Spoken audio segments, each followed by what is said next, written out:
خبرهای اقتصادی امروز 5 ینور در پیام تیوی. در مرکز مأموری ولایت سوغد شهر خوجند پس از سال نو نرخ گاز مایع پایین رفت. یک لیتر این نوع سوزشواری در قیاس به هفته گذشته 20 درم ارزان شده است. دیروز 4 ینور سال 2023 در تبلیغات الکترونی نقطه‌های فروش سوزشواری شهر خوجند یک لیتر گاز مایع با نرخ 4 سومانی و 80 درم تا 4 سومانی و 90 درم به فروش گذاشته شده است که ارزش آن در آخر سال گذشته تا 5 سومانی و 10 درم را تشکیل میداد. نرخ دیگر نوعهای سوزشواری در سطح سال گذشته باقی مانده است.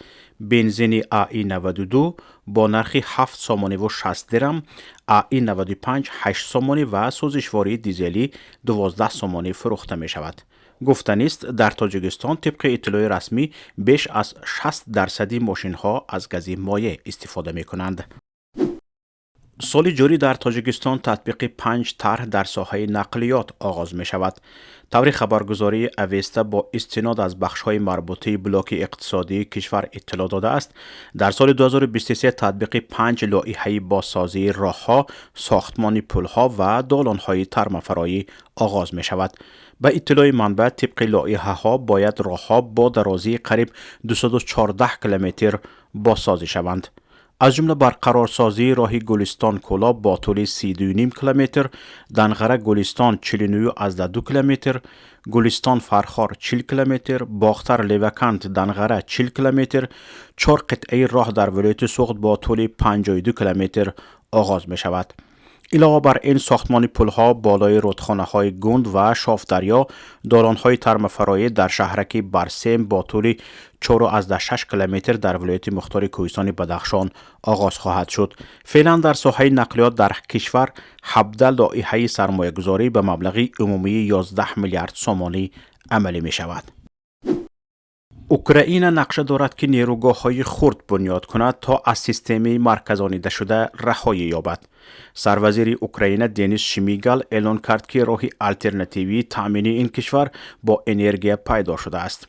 به اطلاع خبرگزاری تاس سخن درباره بنیاد نیروگاه‌های خردی برقی و انشاءات خردی استحصال برق می رود. سیاستمدار اوکراینی تاکید کرده که اقتدار انرژی برقرار شونده به مثل تکنولوژی‌های آفتابی، شمالی، آبی و هیدروژنی باید فعالتر استفاده شود. با وجود این به گفته شمیگال، اوکراین به خاطر تامین استقلال کامل انرژتیکی سرمایه‌گذاری را برای افزایش استخراج گاز خود ادامه می‌دهد. قبلا رئیس ریاست شرکت اوکرانرگو ولادیمیر کودریتسکی گفته بود که حمله ها به زیر ساختاری اوکراین در نظریه می تواند به قطع پره‌ای برق آورده رساند، اما در عمل این احتمال خیلی پست است. و در برابر این میزان خسارات به انشاءات انرژی کشور را بی سابقه خواند. به گفته او اکثر سیستم ها ویران یا خراب شده اند. نرخ ارز: بانک ملی تاجیکستان ارزش سامانه را نسبت به اسعار خارجی برای امروز 5 ینور اعلان کرد. طبق نشانداد بانک ملی تاجیکستان ارزش 100 روبل روسی برای امروز 14 سومانی و 15 درم است. این نهاد قرب میانه فروش 100 دلار ایالات متحده آمریکا در مؤسسه های قرضی تاجیکستان را 1020 سومانی و 28 درم ارزیابی کرده است. بانک ملی قرب میانه فروش 100 یورو را 1082 سومانی و 21 درم ارزیابی کرده است.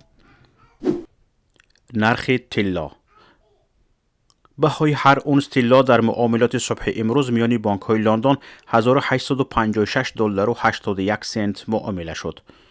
نرخ نفت خام: نرخ میانه فروش هر بشکه نفت خام تحویل ماه آینده در برج های لندن 77 دلار و 96 سنت معامله شد. نرخ میانه هر بشکه نفت خام تحویل ماه آینده در برج های نیویورک 73 دلار و 19 سنت معامله شد.